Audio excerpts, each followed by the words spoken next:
आप पैनिक होकर ये सोच रहे हैं कि बचे हुए जो भी आपके 195 डेज 96 डेज हैं या 200 दिन हैं, लगभग लगभग क्या उस 200 दिन में नीट क्वालिफाई किया जा सकता है? आपको क्या लगता है?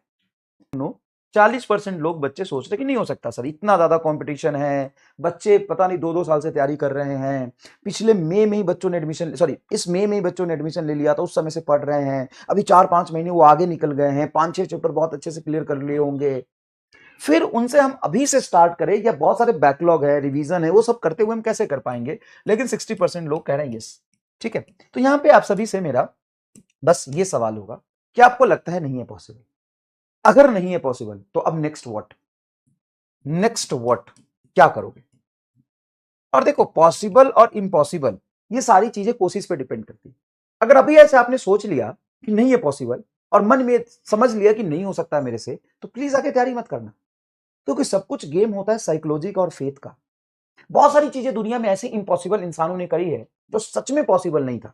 वो अभी से एग्जाम्पल मुझे अचानक से तो जीतन राम मांझी का याद आ रहा है, अगर मैं सही सोच रहा हूं तो, जो एक पहाड़ को काट के रास्ता बना दिया था बहुत कम समय में। बहुत इंपॉसिबल सा काम है, लेकिन अभी से नीट क्वालिफाई कर लेना इतने कंपटीशन में इंपॉसिबल सा काम ही आपको करना पड़ेगा। तो अगर आप ये सोच रहे हो कि नहीं नहीं हो सकता, तो व्हाट नेक्स्ट?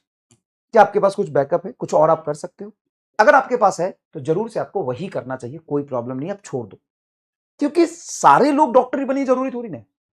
और वैसे भी इसमें सिलेक्शन सिर्फ 8 से 10% लोगों का होता है जो पूरी जान लगा के पढ़ते हैं, जो एकदम 100% डेडिकेशन के साथ पढ़ते हैं। और नहीं कि आपने सोचा कि नहीं नहीं सर, मैं तो सोच रहा हूं मेरे मेरे बस का है, मैं कर लूंगा। तो अगर आपका आंसर यस, अगर आपका आंसर यस, तो मैं आपके लिए अब आगे बढ़ता हूं, मैं आपको बताता हूं कि आपको क्या करना है, क्या नहीं करना है। और अगर आपका आंसर है नो, तो आप रहने दीजिए। अगर आपको इम्पॉसिबल लगे सर ये कैसे हो सकता है सर, अभी तो 6 महीने पहले से जो तैयारी कर रहे हैं उनको ओवरकम करना पॉसिबल है? हाँ पॉसिबल है, अगर तरीके से चला जाए, एक सिस्टमेटिक वे में चला जाए, एकदम रिलेवेंसी पे काम किया जाए तो पॉसिबल है। लेकिन करना आपको पड़ेगा, रास्ता मैं बता दूंगा। तो सबसे पहले क्या करना है? खुद पे भरोसा और ट्रस्ट कि करेंगे। और हमारे पास कोई भी फ्यूचर का गारंटी नहीं दे सकता है। हमें यह भी नहीं पता कि कल क्या होगा, हमें यह भी नहीं पता कि हमारे पास आने वाले समय में क्या डिफिकल्टीज आने वाली है।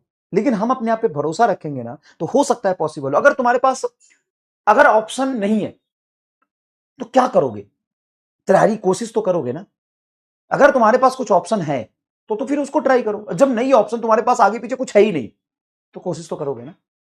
तो सबसे पहले क्या करना है? सबसे पहले आपको अपने ऊपर फेथ रखना है, ट्रस्ट रखना है कि आप कर सकते हो। और आज के बाद दोबारा इस तरह के क्वेश्चन दिमाग में आने ही नहीं चाहिए कि मेरे से हो पाएगा या पॉसिबल है या इम्पॉसिबल है, बस मुझे करना है, दैट्स इट। अगर ये साइकोलॉजिकली तुम अपने दिमाग में डाल लिए और अगले आने वाले 200 दिन में या 5 महीने में तुमने ये सोचा ही नहीं कि मेरे से होगा या नहीं होगा, तो 100% तुम सक्सेसफुल हो जाओगे।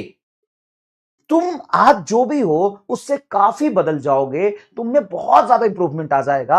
अगर अगले आने वाले 5 महीने तक तुमने सेल्फ डाउट नहीं किया तो सबसे पहले बेटा पॉसिबल इंपॉसिबल को खत्म करो। सेल्फ जो डाउट्स होता है उसको गोली मारो। आज के बाद तुम बोलोगे नहीं कि होगा या नहीं होगा, यस आई कैन, मैं करूंगा, मैं कोशिश करूंगा, मैं लड़ूंगा, I will fight, that's it. ये स्पिरिट पहले चाहिए, नहीं तो पता है क्या होगा? तुम आज तो कर लोगे, हाँ सर ठीक है हम करेंगे, हम कर लेंगे, सब कर लेंगे, और एक वीक बाद तुम फिर से उदास बैठ जाओगे, परेशान बैठ जाओगे, क्योंकि रास्ता आसान नहीं है। बहुत डिमोटिवेशन होगा, बहुत डिस्ट्रैक्शन होगा, बहुत पेन होगा, बहुत पैनिकनेस आएगा, बहुत दिक्कत करने में, मैनेज करने में प्रॉब्लम आएगी, फिर तुम परेशान होगे। तो या तो अभी तुम्हारे पास कोई ऑप्शन है तो छोड़ दो, कुछ और करो। अभी तुम्हारे पास ऑप्शन है तो छोड़ दो, कुछ और करो, किसी और तरीके की चीजें ट्राई करो। और अगर तुम्हारे पास ऑप्शन नहीं है तो सेल्फ डाउट बंद करके सीधा लग जाओ, सीधा लग जाओ। आई कैन नहीं, आई विल डू, ये भी खत्म। Yes I will do, I will, I will do, and I becomes doctor, जो भी चीजें हैं। उसके बाद तुम कभी भी सेल्फ डाउट नहीं करना। अब आओ काम की बात फटाफट करते हैं। तो आपके प्रॉब्लम क्या है कि टाइम बहुत कम है? हाँ सर टाइम बहुत कम है, लार्ज सिलेबस है, बैकलॉग बहुत ज्यादा है, रिवीजन की प्रॉब्लम है, क्वेश्चन प्रैक्टिस की प्रॉब्लम है, और टेस्ट की प्रॉब्लम है। ये हेडल्स आपके लाइफ में आएगा। अगर आप देखिए तो टाइम सच में भी बहुत कम है। और सिलेबस बहुत ज्यादा है, एक चैप्टर नहीं है जिसपे आप पीएचडी करने बैठ जाए, सिलेबस बहुत ज्यादा है।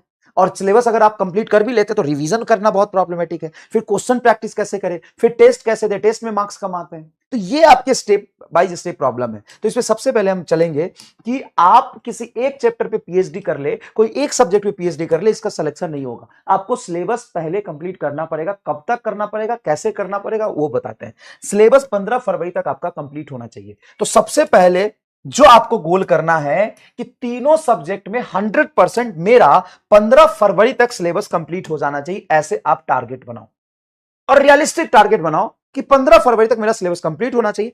प्लस माइनस 10-20 दिन चलता है, मतलब 1 मार्च या 4 मार्च तक भी सिलेबस कंप्लीट कर पा रहे हो अगर आप, तो कोई प्रॉब्लम नहीं है।